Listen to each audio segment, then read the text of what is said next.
नमस्कार, DD news में आप सभी दर्शकों का बहुत बहुत स्वागत है। मैं हूं असीम मिश्रा। शुरुआत हेडलाइंस के साथ। संसद के आगामी मॉनसून सत्र के लिए महत्वपूर्ण बैठकें। इंडिया गठबंधन के नेता करेंगे ऑनलाइन बैठक। आम आदमी पार्टी नहीं होगी शामिल।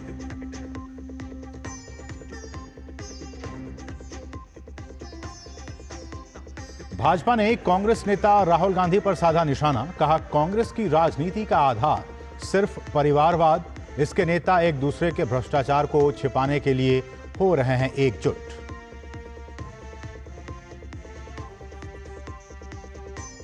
केंद्रीय गृह मंत्री अमित शाह ने उत्तराखंड में विभिन्न परियोजनाओं का किया उद्घाटन और शिलान्यास। कहा, प्रधानमंत्री नरेंद्र मोदी के नेतृत्व में 1 लाख करोड़ का निवेश उत्तराखंड में बना है जमीनी सच्चाई।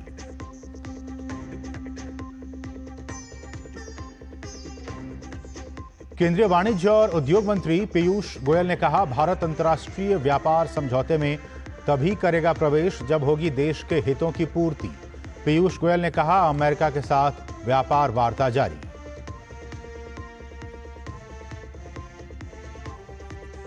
पहलवान अंतिम पंघाल और हर्षिता मोर ने बुडापेस्ट रैंकिंग सीरीज में जीता स्वर्ण पदक। अंतिम ने रूस की खिलाड़ी को तो हर्षिता मोर ने जमीला को दी शिकस्त।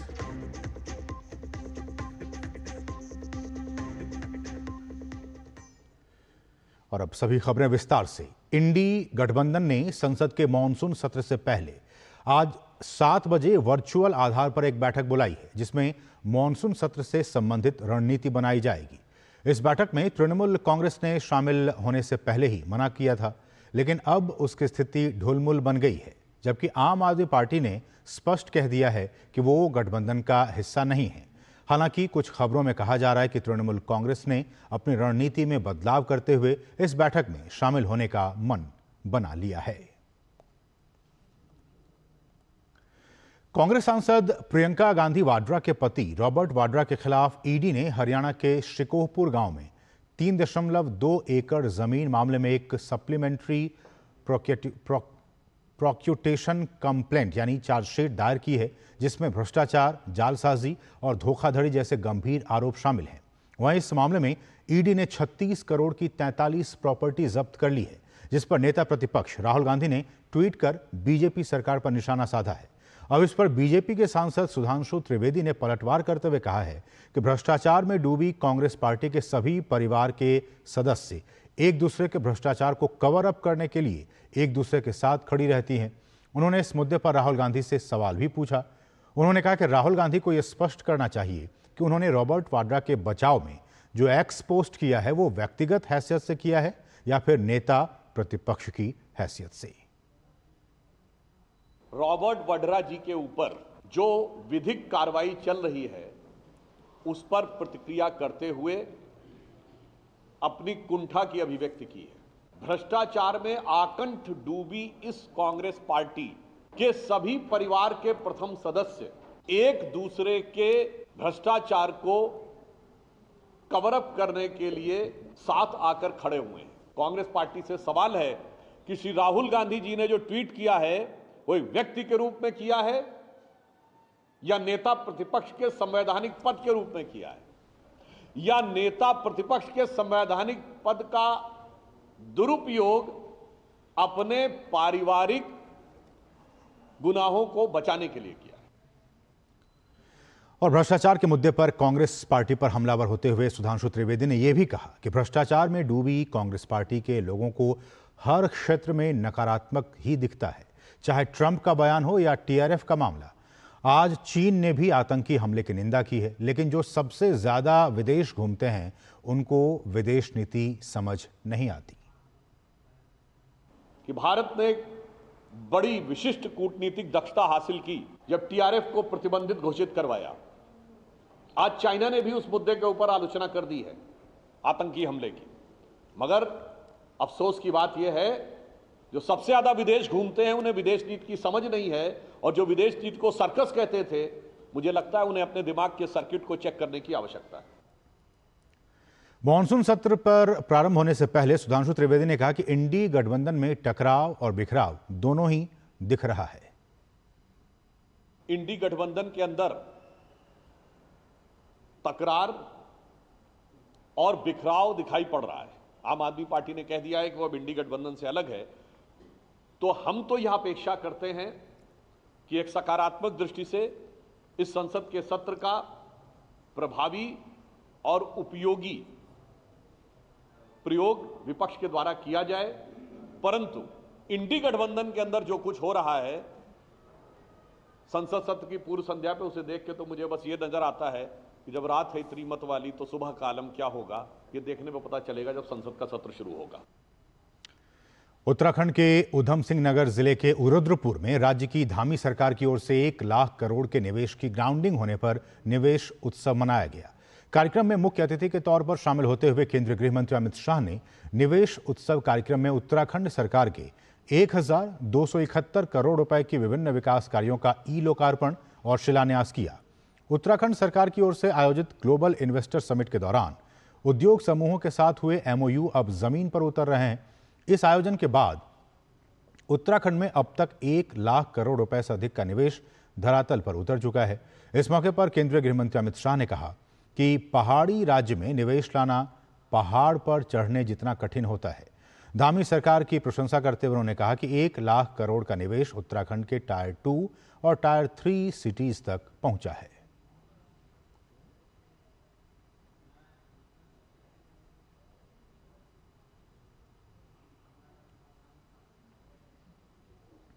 मैदानी राज्य में इन्वेस्टमेंट लाना और पहाड़ी राज्य में इन्वेस्टमेंट लाना, दोनों में पहाड़ चढ़ने से भी ज्यादा कठिनाई होती है। और भाई पुष्कर सिंह इसलिए अभिनंदन के अधिकारी है कि सारी विपदाओं को, सारी विपरीत परिस्थितियों को और सारी परंपरागत कल्पनाओं को तोड़ते हुए आज 1 लाख करोड़ से ज्यादा इन्वेस्टमेंट उत्तराखंड में आ चुका है। 81,000 से ज्यादा रोजगारी का सृजन हुआ है और इनकी एंसिलरी इंडस्ट्री से लगभग 2.5 लाख के आसपास नई रोजगारी का सृजन होने का संभावना पड़ा है। और सबसे बड़ी बात, टायर 2 और टायर 3 शहरों तक इन्वेस्टमेंट को पहुंचाने का काम किया है। वहीं उत्तराखंड के मुख्यमंत्री पुष्कर सिंह धामी ने निवेश उत्सव कार्यक्रम को संबोधित करते हुए कहा कि उत्तराखंड में उद्योग के क्षेत्र में हो रहे 1 लाख करोड़ से अधिक के निवेशों से उत्तराखंड में युवाओं के लिए रोजगार के मौके सृजन हुए हैं, जिससे युवाओं को रोजगार मिलेगा। उन्होंने कहा कि निवेश से राज्य के राजस्व में वृद्धि और व्यापार बढ़ेगा। इससे पूर्व संपन्न हुई 2 ग्राउंडिंग ब्रेकिंग सेरेमनी में जहां 71,000 करोड़ रुपए से अधिक की निवेश परियोजनाओं की सफलतापूर्वक ग्राउंडिंग करने में हम सफल रहे हैं, वहीं आज ये आंकड़ा 1 लाख करोड़ को पार कर गया है। ये केवल आर्थिक निवेश नहीं है, बल्कि उत्तराखंड की समृद्ध संभावनाओं, उद्यमिता की भावना, जन भागीदारी पर आधारित समेकित विकास का प्रतिबिंब है, जो राज्य को आत्मनिर्भरता और औद्योगिक समृद्धि की नई ऊंचाइयों पर ले जाएगा। केंद्रीय सूचना और प्रसारण मंत्री अश्विनी वैष्णव ने IIT हैदराबाद के 14वें दीक्षांत समारोह में हिस्सा लिया। मंत्री ने विभिन्न पाठ्यक्रम पूरा करने वाले विद्यार्थियों को डिग्रियां सौंपी। कार्यक्रम को संबोधित करते हुए उन्होंने कहा कि सरकार 6 सेमीकंडक्टर यूनिट्स को मंजूरी दे चुकी है और जल्द ही भारत दुनिया के शीर्ष 5 सेमीकंडक्टर देशों में से एक बन जाएगा।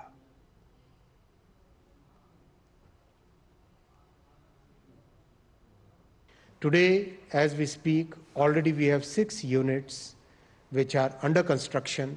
The first made in India chip, manufactured in India chip on a commercial scale, will be manufactured in this year 2025. The way we have created the talent pool, the way we are promoting the design, and the way we are going deeper into the capital equipment and the materials required for semiconductors, India will become one of the top 5 semiconductor nations in the world in the coming years. केंद्रीय मंत्री ने Bharat semiconductor mission के तहत प्रदान किए गए semiconductor design tools का उपयोग करने में आईआईटी हैदराबाद के सक्रिय भागीदारी की तारीफ की। To develop talent, we have given the latest EDA tools from Cadence, Synopsys, and Siemens to about 270 colleges and institutions. IIT Hyderabad is one of the very active users of these tools. 700 students have utilized these tools for approximately 3 lakh hours over the last 6 months. Out of the 20 chipsets which have been designed by students using these tools from across the country, starting from IIT Jammu to here in IIT Hyderabad, 8 semiconductor chips have already been taped out, designed by students and manufactured using the tools provided by India Semiconductor Mission. Ashwini वैष्णव ने यह भी कहा कि आमतौर पर लोग Japan, Germany और France से आने वाली ट्रेनों पर अधिक भरोसा रखते हैं। उन्होंने कहा कि हमारी कोशिश है कि जब कोई ट्रेन भारत से आए तो उसकी तकनीक बेहतर और लागत कम होने वाली होनी चाहिए। केंद्रीय मंत्री ने कहा कि भारत पहली बुलेट ट्रेन का अगस्त या फिर सितंबर 2027 तक परिचालन शुरू करने के लिए तैयार है। साथ ही उन्होंने कहा कि हैदराबाद क्षेत्र में ट्रेन संचालन क्षमता को दोगुना करने और सिकंदराबाद स्टेशन का बड़े पैमाने पर पुनर्विकास किया जा रहा है। People will try to put more faith and confidence in trains coming from Japan or trains coming from Germany and France. When a train is coming from India, it has to be better on technology, lower on cost. That's what we are targeting. We are building more than 1,300 stations, right? Complete reconstruction. That is the pace at which we are taking up these stations. Kavach, world's unique automatic train protection system, practically designed here in Hyderabad. I must also mention that the first bullet train project is also rapidly progressing. We should see a bullet train running in 2027, somewhere in August or September.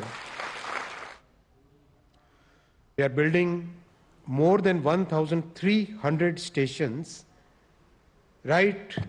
Complete reconstruction.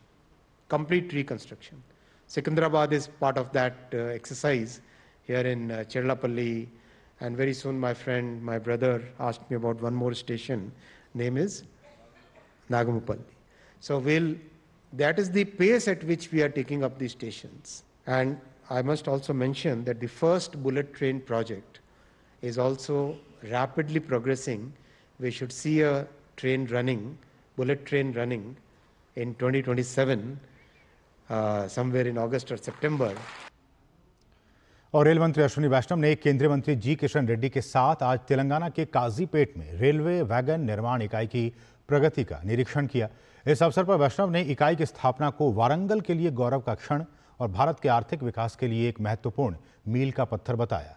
उन्होंने काजीपेट में coach factory स्थापित करने के लंबे समय से चले आ रहे सपने को साकार करने का श्रेय पीएम मोदी को दिया। रेल मंत्री ने काजीपेट इकाई में सिविल निर्माण कार्य दिसंबर 2025 तक पूरा होने और रेल कोच के निर्माण का काम 2026 में शुरू होने की उम्मीद जताई।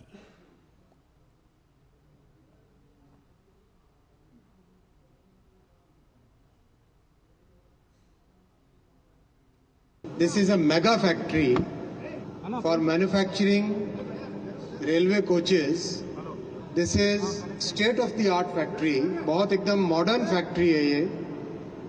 हर तरीके से नए टेक्नोलॉजी का उपयोग यहाँ पर किया जा रहा है। इसमें 500 करोड़ रुपीस का इन्वेस्टमेंट लग रहा है। दिसंबर के एंड तक सिविल कंस्ट्रक्शन सारा कंप्लीट हो जाएगा और 2026 में यहाँ पर मैन्युफैक्चरिंग चालू करेंगे। इस मेगा फैक्ट्री का बहुत पोटेंशियल है। यहाँ कोचेस मैन्युफैक्चर हो सकते हैं, इंजन्स मैन्युफैक्चर हो सकते हैं, यहाँ पर मेट्रो का मैन्युफैक्चरिंग हो सकता है। रेल मंत्री ने कहा कि राज्य भर में रेलवे लाइंस परियोजनाएं तेजी से आगे बढ़ रही हैं।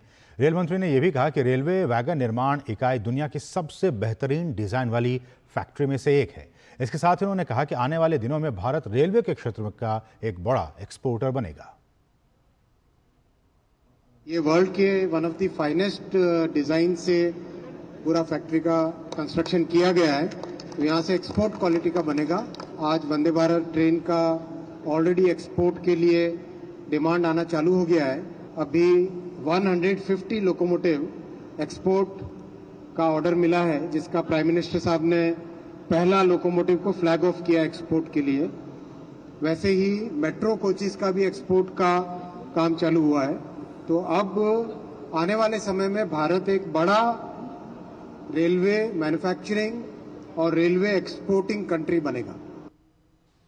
केंद्रीय वाणिज्य और उद्योग मंत्री पीयूष गोयल ने एसोचैम द्वारा आयोजित विकसित भारत की दिशा में वैश्विक प्रभाव का सृजन इस सत्र को संबोधित करते हुए इस बात पर जोर दिया है कि भारत अंतर्राष्ट्रीय व्यापार समझौते में तभी शामिल होगा जब वे देश के हितों की पूर्ति करेंगे। गोयल ने दृढ़ता से कहा कि अगर भारत को कोई अच्छा व्यापार समझौता मिलता है तो हम उस पर आगे बढ़ेंगे, अगर नहीं तो हम उस पर आगे नहीं बढ़ेंगे। उन्होंने कहा कि भारत हमेशा देश के हित को सर्वोपरि रखता है। अमेरिका के साथ व्यापार वार्ता के बारे में गोयल ने कहा कि अमेरिका के साथ बातचीत चल रही है। Our negotiation strategy hinges on national interest. At no point of time will the Modi government ever allow national interest to be compromised. That is the pillar on which all negotiations, all discussions, all dialogue with any country in the world is taken forward. और उद्योग जगत के दिग्गजों और उद्यमियों के एक समूह को संबोधित करते हुए पीयूष गोयल ने सूक्ष्म, लघु और मध्यम उद्यम क्षेत्र में मानसिकता में बदलाव के महत्व पर जोर दिया। उन्होंने सामूहिक विकास और छोटी और बड़ी कंपनियों के बीच आपसी सहयोग की दिशा में बदलाव का आह्वान किया। लक्ष्य, मार्गदर्शन और मानसिकता में बदलाव की आवश्यकता पर जोर देते हुए उन्होंने कहा कि बड़ी हो या छोटी कंपनियों को एक साथ बढ़ना होगा, हमें एक दूसरे का समर्थन करना होगा और लोकल के लिए वोकल होना होगा। उन्होंने एमएसएमई के लिए वैश्विक स्तर पर प्रतिस्पर्धा करने के लिए अनुसंधान, नवाचार, गुणवत्ता और विस्तार पर ध्यान केंद्रित करने की आवश्यकता पर भी जोर दिया। केंद्रीय मंत्री ने एमएसएमई हितधारकों से आग्रह किया कि वे अपने कारोबार को प्रभावित करने वाली गैर टैरिफ बाधाओं के बारे में सरकार को सक्रिय रूप से सूचित करें। गोयल ने उद्योग जगत से कहा कि केवल जब आप हमें सूचित करेंगे तभी हम द्विपक्षीय चर्चा के दौरान इन मुद्दों को उठा सकते हैं और उन्हें हल करने की दिशा में काम कर सकते हैं। देश के व्यापक आर्थिक ढांचे पर विचार करते हुए पीयूष गोयल ने वर्तमान बैंकिंग प्रणाली की तुलना पिछली यूपीए सरकार की बैंकिंग प्रणाली से की। उन्होंने कहा कि मोदी सरकार ने बैंकिंग क्षेत्र का सफलतापूर्वक पुनर्गठन किया है। यूपीए शासन के दौरान बढ़ते एनपीए के कारण बैंकिंग क्षेत्र चरमरा गया था। हमने इसे पारदर्शी तरीके से पुनर्गठित किया। आज बैंकिंग प्रणाली मजबूत है और अच्छा प्रदर्शन कर रही है।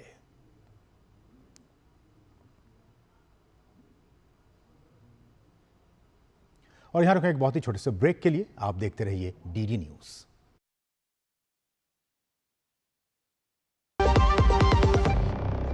पता है, I was a bright student. कुछ करना चाहती थी, कुछ बनना चाहती थी। आप अपना खुद का स्टार्ट कीजिए ना। खुद का बिजनेस, और उसमें पैसे तो बहुत लगेंगे ना। Zero investment. Zero investment? हाँ, आई एम डूइंग इट। मैं एक principal madam, she is my client. मैं LIC एजेंट हूँ। LIC एजेंट बनो। अब बड़ा सोचो, हमारी वेबसाइट पर जाएं या अपनी नजदीकी LIC शाखा से संपर्क करें। जो लक्ष्य चुना था समझ आने लगा है। GLA यूनिवर्सिटी, उच्च लक्ष्य की निश्चित प्राप्ति। और ब्रेक के बाद आपका फिर से स्वागत है। बढ़ेंगे आगे। विकसित भारत के लिए नशा मुक्त युवा विषय पर वाराणसी में 2 दिवसीय युवा आध्यात्मिक शिखर सम्मेलन का आयोजन किया जा रहा है। सम्मेलन को लेकर हमारे सहयोगी हरिकेश बहादुर ने केंद्रीय युवा मामले और खेल मंत्री डॉक्टर मनसुख मांडविया से खास बातचीत की। उन्होंने बताया कि युवाओं को नशा मुक्त करके विकसित भारत की नींव काशी से रखी जा रही है।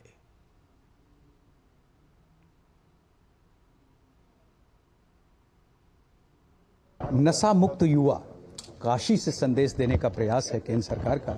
युवा मामलों के मंत्री हैं मनसुख मांडविया जी। मनसुख जी, क्या है ये जो कार्यक्रम है युवाओं के लिए? नशा मुक्त युवा फॉर विकसित भारत, ये देश के प्रधानमंत्री जी के विकसित भारत के स्वप्न को साकार करने के बीच में क्या चैलेंज है, ये चैलेंज को कैसे एड्रेस करें। यूथ आज हमारी शक्ति है, विकसित भारत के कर्णधार है। ये युवा के सामने आज एडिक्शन एक बहुत बड़ी चैलेंज है। ये एडिक्शन के सामने हम कैसे लड़ाई लड़े, एकजुट होकर कैसे लड़े। सभी संस्थाओं साथ में मिलके सरकार के साथ भागीदारी कैसे सुनिश्चित करें, उस पर विचार करने के लिए इस कॉन्फ्रेंस का आयोजन करा गया है। 113 से अधिक स्पिरिचुअल संस्थाएं उसमें जुड़ी है, एक बहुत बड़ी गौरव की बात है।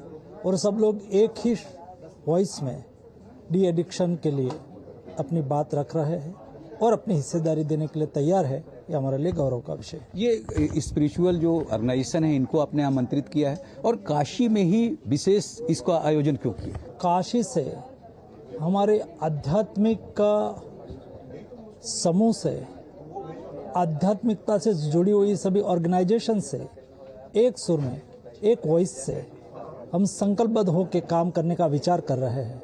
मुझे पूरा विश्वास है कि काशी की ये धरती हमें शक्ति देती है, हमें प्रेरणा देती है, हमारा उत्साह बढ़ाती है। मोदी जी ने देश के युवाओं को विकसित भारत के साथ जोड़ने की बात कही है और ये युवा विकसित भारत के साथ जोड़ने के लिए उसके सामने रही चैलेंज यानी कि एडिक्शन, नशा, उसकी लड़त का भी प्रारंभ आज से यहाँ से कर रहा है। ये जो नशा मुक्त है उसके चैलेंज को यहाँ काशी से शुरुआत करेंगे युवा, ऐसा मानना है मनसुख मांडविया जी का। कैमरा पर्सन मनीष सिंह के साथ doctor Rikesh Bahadur Singh Gautam, DD news, Varanasi. और वाराणसी में आयोजित युवा आध्यात्मिक शिखर सम्मेलन को लेकर हमारे सहयोगी हरिकेश बहादुर ने केंद्रीय युवा मामले और खेल राज्य मंत्री रक्षा खड़से से भी खास बातचीत की। उन्होंने बताया कि विकसित भारत बनाने के लिए युवाओं का नशामुक्त होना बहुत जरूरी है और काशी की आध्यात्मिक धरती से पूरे देश में संदेश पहुंचाने के उद्देश्य से यहां इस सम्मेलन का आयोजन किया जा रहा है। युवाओं के लिए यह कार्यक्रम है, आप खुद युवा हैं और एक खास होता है, चूंकि नारी शक्ति की बात प्रधानमंत्री करते हैं, तो आप काशी से क्या कहना चाहेंगी इस कार्यक्रम में जो आप लोग करा रहे हो युवाओं? काशी इसलिए चुना गया क्योंकि काशी आध्यात्मिक की भूमि है, हमारी आस्था से जुड़ी हुई काशी की भूमि है और यहाँ से ये संदेश पूरे देश में आध्यात्मिक के माध्यम से जाना ज़रूरी है कि हमें युवाओं को नशा मुक्त करवाना है और इस देश को विकसित बनाना है तो हमें युवाओं को सशक्त बनाना पड़ेगा। और हमारे मंत्रालय से युवा जुड़ा हुआ है, इसलिए हमारी भी जिम्मेदारी है कि युवा मंत्रालय के माध्यम से हम ज़्यादा से ज़्यादा जागरूकता युवाओं के बीच में एडिक्शन को लेके जाए, क्योंकि अगर हम विकसित भारत की बात जब हम करते हैं तो विकसित भारत बनाने में सबसे बड़ा योगदान जो रहने वाला है युवा का रहने वाला है, आने वाली जनरेशन का रहने वाला है। और अगर वो जनरेशन हमारी एडिक्शन से मुक्त रहती है तो इस देश को हम आगे लेके जा सकते हैं। और ये सिर्फ ना कि सरकार की जिम्मेदारी है, तो सरकार के साथ पूरे समाज की जिम्मेदारी है, पूरे संगठन की जिम्मेदारी है। इसीलिए हमारा ये प्रयास है कि भारत सरकार के माध्यम से और हमारे मंत्रालय के माध्यम से ये कोशिश जो हमने शुरू की है वो हर गांव तक, हर राज्य तक पहुँचे और इस मुहिम को आगे ले जाके हर युवा इसमें शामिल हो। ये कोशिश जो है ये ऐसी कोशिश है कि ये हर गांव तक पहुँचे, राज्य तक पहुँचे और युवा इसमें खुद लड़ाई लड़े और लोगों को नशा से मुक्त कराए। Doctor Rikesh Bahadur Singh Gautam, DD news, Varanasi. और भारत की कृषि व्यवस्था लंबे समय से विविध संरचनात्मक चुनौतियों से जूझ रही है, जैसे कम उत्पादकता, असमान ऋण पहुंच, सीमित सिंचाई सुविधाएं और फसल विविधीकरण की कमी। इन समस्याओं को जड़ से सुलझाने और देश के कृषि परिदृश्य में बुनियादी परिवर्तन लाने के लिए केंद्र सरकार ने 16 जुलाई 2025 को प्रधानमंत्री धन धान्य कृषि योजना को स्वीकृति दी। ये योजना 2025-26 के केंद्रीय बजट में घोषित की गई थी और इसे भारत के 100 कृषि रूप से पिछड़े जिलों में क्रियान्वित किया जाएगा। ये योजनाएं 6 वर्ष की अवधि के लिए चलाई जाएंगी और इनका वार्षिक परिव्यय 24,000 करोड़ रुपए है।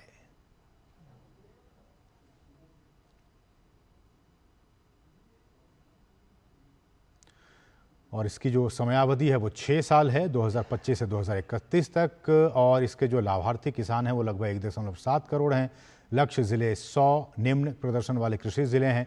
चयन का जो मानदंड है वो कम कृषि उत्पादकता है, कम फसल सघनता है, शुद्ध फसल क्षेत्र और परिचालन जोत के अनुपात पर राज्यवार संतुलन, प्रत्येक राज्य से कम एक जिले का समावेश किया जाएगा। और इस योजना का उद्देश्य कृषि उत्पादकता को बढ़ाना, फसल विविधीकरण को प्रोत्साहित करना, सिंचाई और भंडारण संरचना में सुधार करना, ऋण सुलभता सुनिश्चित करना और किसानों की आय में स्थायी बढ़ोतरी करना है।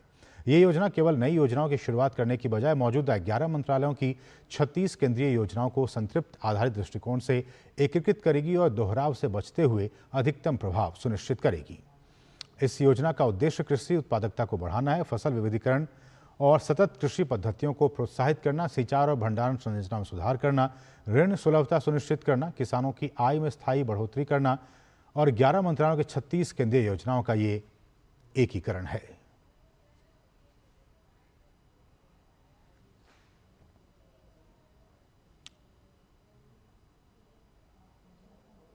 तो इसके साथ इस बुलेटिन में बस इतना ही। मुझे और हमारी पूरी टीम को दीजिए अनुमति।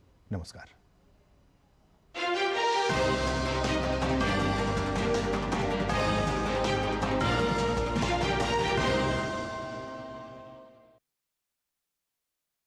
रत्नदीपः प्रकाशते।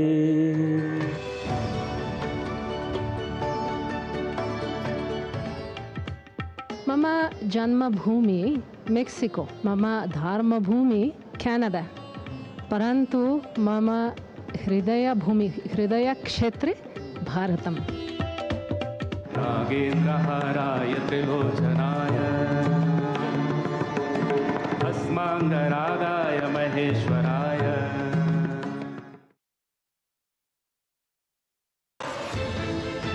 हर पल बदल रही है दुनिया, इसलिए हर खबर रखती है मायने। यूरोप से लेकर अफ्रीका, अमेरिका से लेकर एशिया, दुनिया के हर कोने से बड़ी खबरें, हर मुद्दे की गहराई से पड़ताल, लेटेस्ट अपडेट और सटीक विश्लेषण।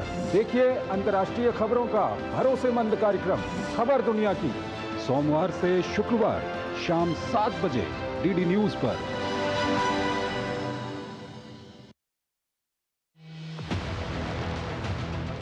वक्त बदला है, तेवर नहीं, दो टूक कहने का है अंदाज वही। न फेक एजेंडा की बिसात, न झूठ का जाल, सिर्फ तथ्य, तर्क और तीखे सवाल। देखिए मेरे साथ दो टूक, सोमवार से शुक्रवार रात 10 बजे सिर्फ डीडी न्यूज पर।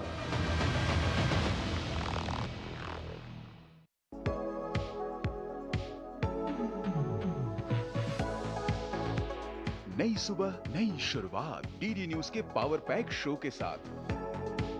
राजनीति, कारोबार और होगी सुर्खियों पर भी चर्चा। अखबारों की हेडलाइंस, खेल, सिनेमा सहित मिलेगी संपूर्ण खबर।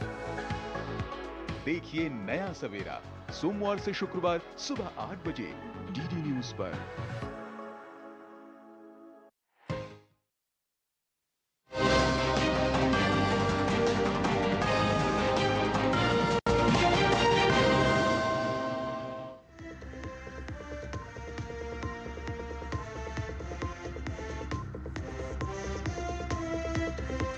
नमस्कार, डीडी न्यूज में आप सभी दर्शकों का बहुत बहुत स्वागत है। मैं हूं असीम मिश्रा। शुरुआत हेडलाइंस के साथ। संसद के आगामी मॉनसून सत्र के लिए महत्वपूर्ण बैठकें। इंडिया गठबंधन के नेता करेंगे ऑनलाइन बैठक, आम आदमी पार्टी नहीं होगी शामिल।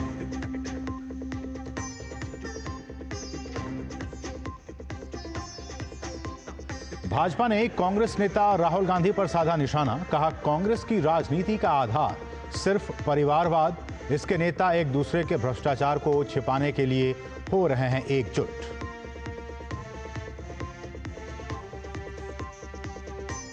केंद्रीय गृह मंत्री अमित शाह ने उत्तराखंड में विभिन्न परियोजनाओं का किया उद्घाटन और शिलान्यास, कहा प्रधानमंत्री नरेंद्र मोदी के नेतृत्व में 1 लाख करोड़ का निवेश उत्तराखंड में बना है जमीनी सच्चाई।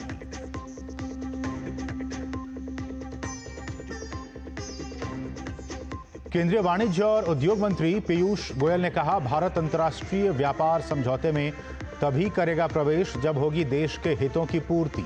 पीयूष गोयल ने कहा अमेरिका के साथ व्यापार वार्ता जारी।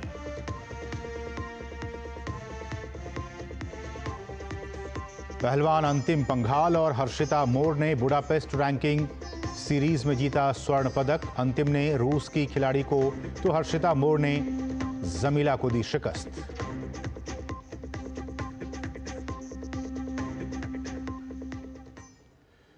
और अब सभी खबरें विस्तार से। इंडी गठबंधन ने संसद के मॉनसून सत्र से पहले आज 7 बजे वर्चुअल आधार पर एक बैठक बुलाई है, जिसमें मॉनसून सत्र से संबंधित रणनीति बनाई जाएगी। इस बैठक में तृणमूल कांग्रेस ने शामिल होने से पहले ही मना किया था, लेकिन अब उसकी स्थिति ढुलमुल बन गई है, जबकि आम आदमी पार्टी ने स्पष्ट कह दिया है कि वो गठबंधन का हिस्सा नहीं है। हालांकि कुछ खबरों में कहा जा रहा है कि तृणमूल कांग्रेस ने अपनी रणनीति में बदलाव करते हुए इस बैठक में शामिल होने का मन बना लिया है। कांग्रेस सांसद प्रियंका गांधी वाड्रा के पति रॉबर्ट वाड्रा के खिलाफ ईडी ने हरियाणा के शिकोहपुर गांव में 3.2 एकड़ जमीन मामले में एक सप्लीमेंट्री प्रोक्यूटेशन कंप्लेंट यानी चार्जशीट दायर की है, जिसमें भ्रष्टाचार, जालसाजी और धोखाधड़ी जैसे गंभीर आरोप शामिल हैं। वहीं इस मामले में ईडी ने 36 करोड़ की 43 प्रॉपर्टी जब्त कर ली है, जिस पर नेता प्रतिपक्ष राहुल गांधी ने ट्वीट कर बीजेपी सरकार पर निशाना साधा है। अब इस पर बीजेपी के सांसद सुधांशु त्रिवेदी ने पलटवार करते हुए कहा है कि भ्रष्टाचार में डूबी कांग्रेस पार्टी के सभी परिवार के सदस्य एक दूसरे के भ्रष्टाचार को कवर अप करने के लिए एक दूसरे के साथ खड़ी रहती हैं। उन्होंने इस मुद्दे पर राहुल गांधी से सवाल भी पूछा। उन्होंने कहा कि राहुल गांधी को यह स्पष्ट करना चाहिए कि उन्होंने रॉबर्ट वाड्रा के बचाव में जो एक्स पोस्ट किया है वो व्यक्तिगत हैसियत से किया है या फिर नेता प्रतिपक्ष की हैसियत से।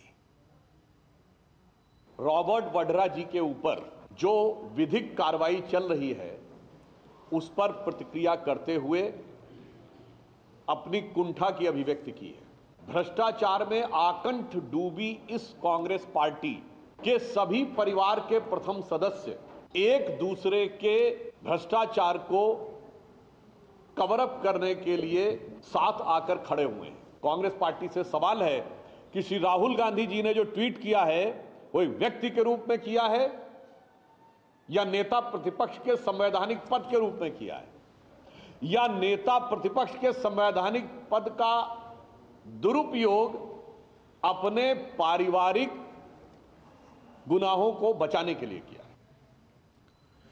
और भ्रष्टाचार के मुद्दे पर कांग्रेस पार्टी पर हमलावर होते हुए सुधांशु त्रिवेदी ने यह भी कहा कि भ्रष्टाचार में डूबी कांग्रेस पार्टी के लोगों को हर क्षेत्र में नकारात्मक ही दिखता है, चाहे ट्रंप का बयान हो या टीआरएफ का मामला। आज चीन ने भी आतंकी हमले की निंदा की है, लेकिन जो सबसे ज्यादा विदेश घूमते हैं उनको विदेश नीति समझ नहीं आती। कि भारत ने बड़ी विशिष्ट कूटनीतिक दक्षता हासिल की जब टीआरएफ को प्रतिबंधित घोषित करवाया। आज चाइना ने भी उस मुद्दे के ऊपर आलोचना कर दी है आतंकी हमले की, मगर अफसोस की बात यह है जो सबसे ज्यादा विदेश घूमते हैं उन्हें विदेश नीति की समझ नहीं है, और जो विदेश नीति को सर्कस कहते थे, मुझे लगता है उन्हें अपने दिमाग के सर्किट को चेक करने की आवश्यकता है। मॉनसून सत्र पर प्रारंभ होने से पहले सुधांशु त्रिवेदी ने कहा कि इंडी गठबंधन में टकराव और बिखराव दोनों ही दिख रहा है। इंडी गठबंधन के अंदर तकरार और बिखराव दिखाई पड़ रहा है। आम आदमी पार्टी ने कह दिया है कि वह इंडी गठबंधन से अलग है, तो हम तो यह अपेक्षा करते हैं कि एक सकारात्मक दृष्टि से इस संसद के सत्र का प्रभावी और उपयोगी प्रयोग विपक्ष के द्वारा किया जाए, परंतु इंडी गठबंधन के अंदर जो कुछ हो रहा है संसद सत्र की पूर्व संध्या पे, उसे देख के तो मुझे बस ये नजर आता है कि जब रात है इतनी मत वाली तो सुबह का आलम क्या होगा, ये देखने में पता चलेगा जब संसद का सत्र शुरू होगा। उत्तराखंड के उधम सिंह नगर जिले के रुद्रपुर में राज्य की धामी सरकार की ओर से 1 लाख करोड़ के निवेश की ग्राउंडिंग होने पर निवेश उत्सव मनाया गया।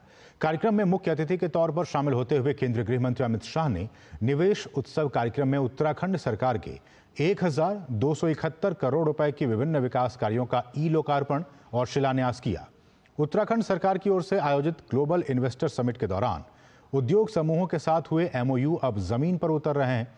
इस आयोजन के बाद उत्तराखंड में अब तक 1 लाख करोड़ रुपए से अधिक का निवेश धरातल पर उतर चुका है। इस मौके पर केंद्रीय गृह मंत्री अमित शाह ने कहा कि पहाड़ी राज्य में निवेश लाना पहाड़ पर चढ़ने जितना कठिन होता है। धामी सरकार की प्रशंसा करते हुए उन्होंने कहा कि 1 लाख करोड़ का निवेश उत्तराखंड के टायर 2 और टायर 3 सिटीज तक पहुंचा है।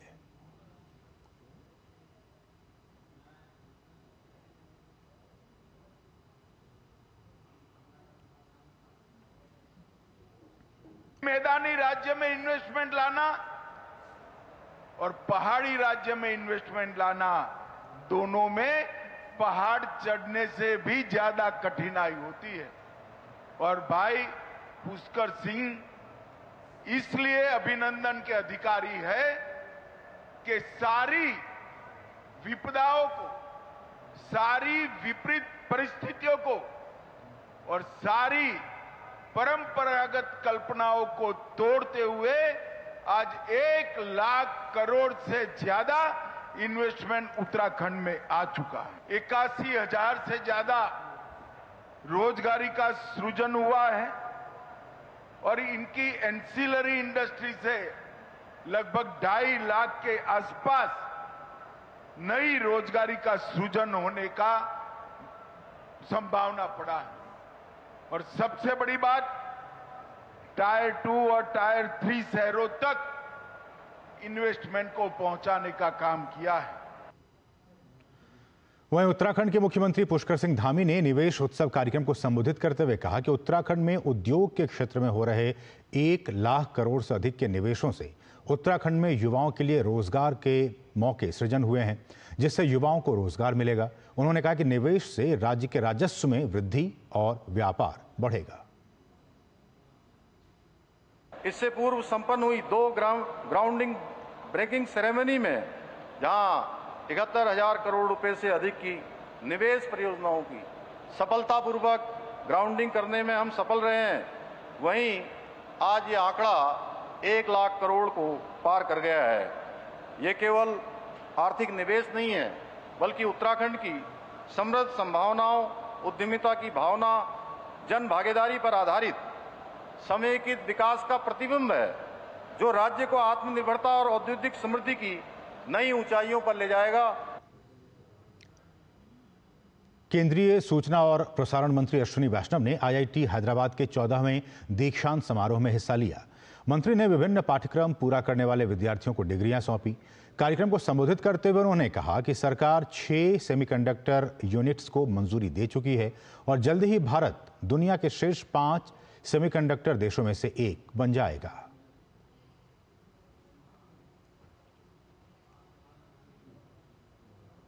Today, as we speak, already we have 6 units which are under construction.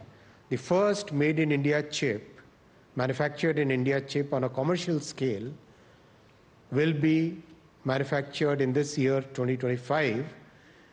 The way we have created the talent pool, the way we are promoting the design, and the way we are going deeper into the capital equipment and the materials required for semiconductors, India will become one of the top 5 semiconductor nations in the world in the coming years. केंद्रीय मंत्री ने Bharat semiconductor mission के तहत प्रदान किए गए semiconductor design tools का उपयोग करने में आईआईटी हैदराबाद के सक्रिय भागीदारी की तारीफ की।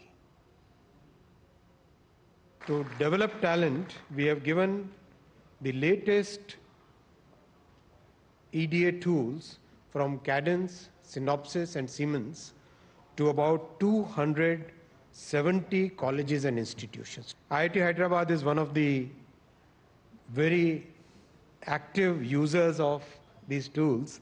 700 students have utilized these tools for approximately 3 lakh hours over the last 6 months.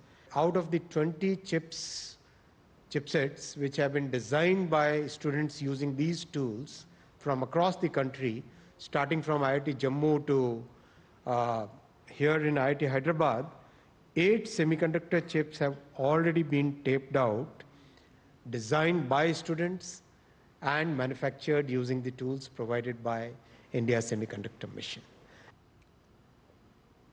Ashwini वैष्णव ने यह भी कहा कि आमतौर पर लोग जापान, जर्मनी और फ्रांस से आने वाली ट्रेनों पर अधिक भरोसा रखते हैं। उन्होंने कहा कि हमारी कोशिश है कि जब कोई ट्रेन भारत से आए तो उसकी तकनीक बेहतर और लागत कम होने वाली होनी चाहिए। केंद्रीय मंत्री ने कहा कि भारत पहली बुलेट ट्रेन का अगस्त या फिर सितंबर 2027 तक परिचालन शुरू करने के लिए तैयार है। साथ ही उन्होंने कहा कि हैदराबाद क्षेत्र में ट्रेन संचालन क्षमता को दोगुना करने और सिकंदराबाद स्टेशन का बड़े पैमाने पर पुनर्विकास किया जा रहा है। People will try to put more faith and confidence in trains coming from Japan or trains coming from Germany and France. When a train is coming from India, it has to be better on technology, lower on cost. That's what we are targeting. We are building more than 1,300 stations, right? Complete reconstruction. That is the pace at which we are taking up these stations. Kavach, world's unique automatic train protection system, practically designed here in Hyderabad. I must also mention that the first bullet train project is also rapidly progressing. We should see a bullet train running in 2027, somewhere in August or September. We are building more than 1,300 stations, right? Complete reconstruction. Secunderabad is part of that exercise here in Cherlapalli, and very soon my friend, my brother asked me about one more station, name is Nagamupalli. So that is the pace at which we are taking up these stations. And I must also mention that the first bullet train project is also rapidly progressing. We should see a bullet train running in 2027, somewhere in August or September. और rail मंत्री अश्विनी वैष्णव ने केंद्रीय मंत्री जी किशन रेड्डी के साथ आज तेलंगाना के काजीपेट में रेलवे वैगन निर्माण इकाई की प्रगति का निरीक्षण किया। इस अवसर पर वैष्णव ने इकाई की स्थापना को वारंगल के लिए गौरव का क्षण और भारत के आर्थिक विकास के लिए एक महत्वपूर्ण मील का पत्थर बताया। उन्होंने काजीपेट में कोच फैक्ट्री स्थापित करने के लंबे समय से चले आ रहे सपने को साकार करने का श्रेय पीएम मोदी को दिया। रेल मंत्री ने काजीपेट इकाई में सिविल निर्माण कार्य दिसंबर 2025 तक पूरा होने और रेल कोच के निर्माण का काम 2026 में शुरू होने की उम्मीद जताई।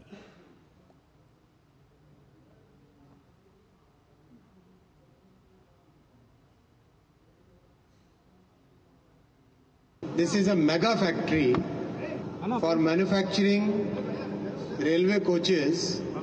This is state of the art factory. बहुत एकदम मॉडर्न फैक्ट्री है ये। हर तरीके से नए टेक्नोलॉजी का उपयोग यहाँ पर किया जा रहा है। इसमें 500 करोड़ रुपीस का इन्वेस्टमेंट लग रहा है। दिसंबर के एंड तक सिविल कंस्ट्रक्शन सारा कंप्लीट हो जाएगा और 2026 में यहाँ पर मैन्युफैक्चरिंग चालू करेंगे। इस मेगा फैक्ट्री का बहुत पोटेंशियल है। यहाँ कोचेस मैन्युफैक्चर हो सकते हैं, इंजन्स मैन्युफैक्चर हो सकते हैं, यहाँ पर मेट्रो का मैन्युफैक्चरिंग हो सकता है। रेल मंत्री ने कहा कि राज्य भर में रेलवे लाइंस परियोजनाएं तेजी से आगे बढ़ रही हैं। रेल मंत्री ने यह भी कहा कि रेलवे वैगन निर्माण इकाई दुनिया की सबसे बेहतरीन डिजाइन वाली फैक्ट्री में से एक है। इसके साथ ही उन्होंने कहा कि आने वाले दिनों में भारत रेलवे के क्षेत्र का एक बड़ा एक्सपोर्टर बनेगा। ये वर्ल्ड के one of the finest design से पूरा फैक्ट्री का कंस्ट्रक्शन किया गया है, तो यहाँ से एक्सपोर्ट क्वालिटी का बनेगा। आज वंदे भारत ट्रेन का ऑलरेडी एक्सपोर्ट के लिए डिमांड आना चालू हो गया है। अभी 150 लोकोमोटिव एक्सपोर्ट का ऑर्डर मिला है, जिसका प्राइम मिनिस्टर साहब ने पहला लोकोमोटिव को फ्लैग ऑफ किया एक्सपोर्ट के लिए। वैसे ही मेट्रो कोचेस का भी एक्सपोर्ट का काम चालू हुआ है। तो अब आने वाले समय में भारत एक बड़ा रेलवे मैन्युफैक्चरिंग और रेलवे एक्सपोर्टिंग कंट्री बनेगा। केंद्रीय वाणिज्य और उद्योग मंत्री पीयूष गोयल ने एसोचैम द्वारा आयोजित विकसित भारत की दिशा में वैश्विक प्रभाव का सृजन इस सत्र को संबोधित करते हुए इस बात पर जोर दिया है कि भारत अंतर्राष्ट्रीय व्यापार समझौते में तभी शामिल होगा जब वे देश के हितों की पूर्ति करेंगे। गोयल ने दृढ़ता से कहा कि अगर भारत को कोई अच्छा व्यापार समझौता मिलता है तो हम उस पर आगे बढ़ेंगे, अगर नहीं तो हम उस पर आगे नहीं बढ़ेंगे। उन्होंने कहा कि भारत हमेशा देश के हित को सर्वोपरि रखता है। अमेरिका के साथ व्यापार वार्ता के बारे में गोयल ने कहा कि अमेरिका के साथ बातचीत चल रही है। Our negotiation strategy hinges on national interest. At no point of time will the Modi government ever allow national interest to be compromised. That is the pillar on which all negotiations, all discussions, all dialogue with any country in the world is taken forward. और उद्योग जगत के दिग्गजों और उद्यमियों के एक समूह को संबोधित करते हुए पीयूष गोयल ने सूक्ष्म, लघु और मध्यम उद्यम क्षेत्र में मानसिकता में बदलाव के महत्व पर जोर दिया। उन्होंने सामूहिक विकास और छोटी और बड़ी कंपनियों के बीच आपसी सहयोग की दिशा में बदलाव का आह्वान किया। लक्ष्य, मार्गदर्शन और मानसिकता में बदलाव की आवश्यकता पर जोर देते हुए उन्होंने कहा कि बड़ी हो या छोटी कंपनियों को एक साथ बढ़ना होगा, हमें एक दूसरे का समर्थन करना होगा और लोकल के लिए वोकल होना होगा। उन्होंने एमएसएमई के लिए वैश्विक स्तर पर प्रतिस्पर्धा करने के लिए अनुसंधान, नवाचार, गुणवत्ता और विस्तार पर ध्यान केंद्रित करने की आवश्यकता पर भी जोर दिया। केंद्रीय मंत्री ने एमएसएमई हितधारकों से आग्रह किया कि वे अपने कारोबार को प्रभावित करने वाली गैर टैरिफ बाधाओं के बारे में सरकार को सक्रिय रूप से सूचित करें। गोयल ने उद्योग जगत से कहा कि केवल जब आप हमें सूचित करेंगे तभी हम द्विपक्षीय चर्चा के दौरान इन मुद्दों को उठा सकते हैं और उन्हें हल करने की दिशा में काम कर सकते हैं।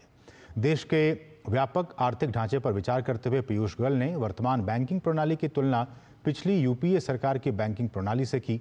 उन्होंने कहा कि मोदी सरकार ने बैंकिंग क्षेत्र का सफलतापूर्वक पुनर्गठन किया है। यूपीए शासन के दौरान बढ़ते एनपीए के कारण बैंकिंग क्षेत्र चरमरा गया था। हमने इसे पारदर्शी तरीके से पुनर्गठित किया। आज बैंकिंग प्रणाली मजबूत है और अच्छा प्रदर्शन कर रही है।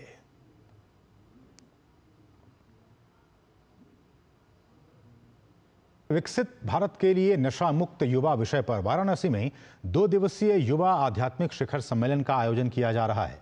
सम्मेलन को लेकर हमारे सहयोगी हरिकेश बहादुर ने केंद्रीय युवा मामले और खेल मंत्री डॉक्टर मनसुख मांडविया से खास बातचीत की। उन्होंने बताया कि युवाओं को नशा मुक्त करके विकसित भारत की नींव काशी से रखी जा रही है।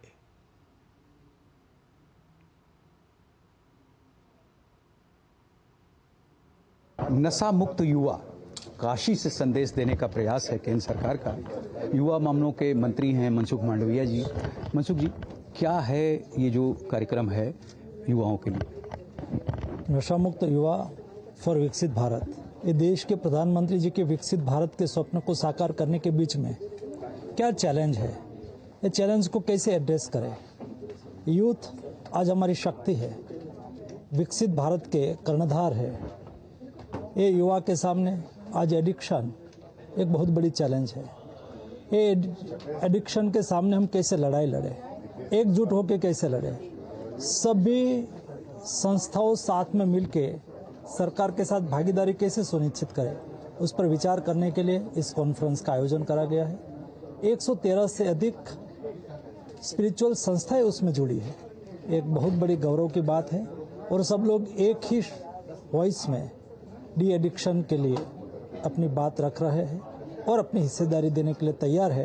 ये हमारे लिए गौरव का विषय है। ये स्पिरिचुअल जो ऑर्गेनाइजेशन है इनको आपने आमंत्रित किया है और काशी में ही विशेष इसका आयोजन क्यों किया? काशी से हमारे आध्यात्मिक समूह से, आध्यात्मिकता से जुड़ी हुई सभी ऑर्गेनाइजेशन से एक सुर में, एक वॉइस से हम संकल्पबद्ध होकर काम करने का विचार कर रहे हैं।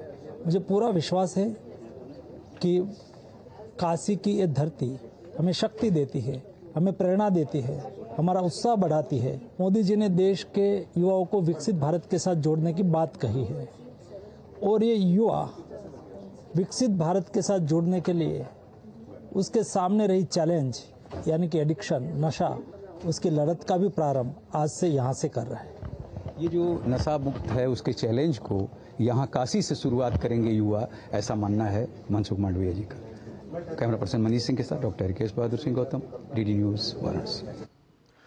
और वाराणसी में आयोजित युवा आध्यात्मिक शिखर सम्मेलन को लेकर हमारे सहयोगी हरिकेश बहादुर ने केंद्रीय युवा मामले और खेल राज्य मंत्री रक्षा खड़से से भी खास बातचीत की। उन्होंने बताया कि विकसित भारत बनाने के लिए युवाओं का नशामुक्त होना बहुत ज़रूरी है और काशी की आध्यात्मिक धरती से पूरे देश में संदेश पहुंचाने के उद्देश्य से यहां इस सम्मेलन का आयोजन किया जा रहा है।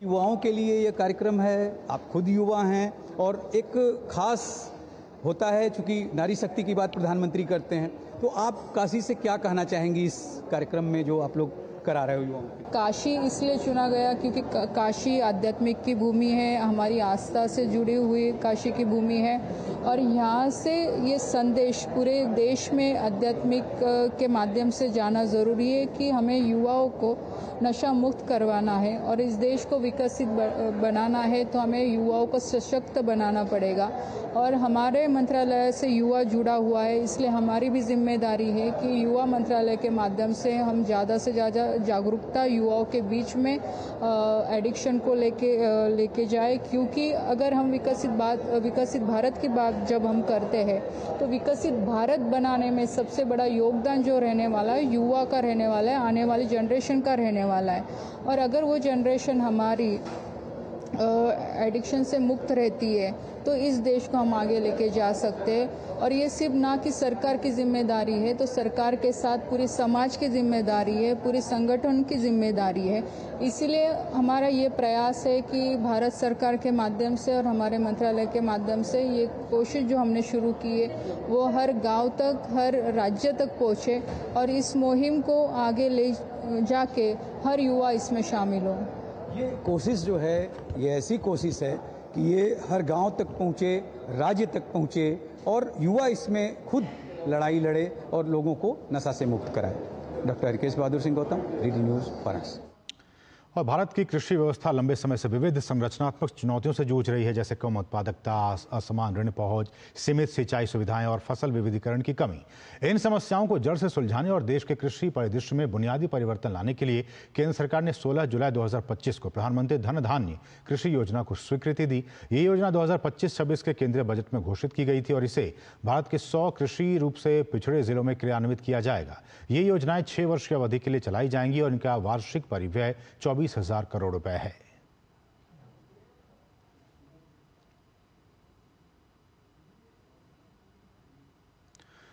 और इसकी जो समयावधि है वो 6 साल है, 2025 से 2031 तक। और इसके जो लाभार्थी किसान हैं वो लगभग 1.7 करोड़ हैं। लक्ष्य जिले 100 निम्न प्रदर्शन वाले कृषि जिले हैं। चयन का जो मानदंड है वो कम कृषि उत्पादकता है, कम फसल सघनता है, शुद्ध फसल क्षेत्र और परिचालन जोत के अनुपात पर राज्यवार संतुलन। प्रत्येक राज्य से कम एक जिले का समावेश किया जाएगा। और इस योजना का उद्देश्य कृषि उत्पादकता को बढ़ाना, फसल विविधीकरण को प्रोत्साहित करना, सिंचाई और भंडारण संरचना में सुधार करना, ऋण सुलभता सुनिश्चित करना और किसानों की आय में स्थायी बढ़ोतरी करना है। ये योजना केवल नई योजनाओं की शुरुआत करने की बजाय मौजूदा 11 मंत्रालयों की 36 केंद्रीय योजनाओं को संतृप्त आधारित दृष्टिकोण से एकीकृत करेगी और दोहराव से बचते हुए अधिकतम प्रभाव सुनिश्चित करेगी। इस योजना का उद्देश्य कृषि उत्पादकता को बढ़ाना है, फसल विविधीकरण और सतत कृषि पद्धतियों को प्रोत्साहित करना, सिंचाई और भंडारण संरचना में सुधार करना, ऋण सुलभता सुनिश्चित करना, किसानों की आय में स्थायी बढ़ोतरी करना और 11 मंत्रालयों के 36 केंद्रीय योजनाओं का ये एकीकरण है।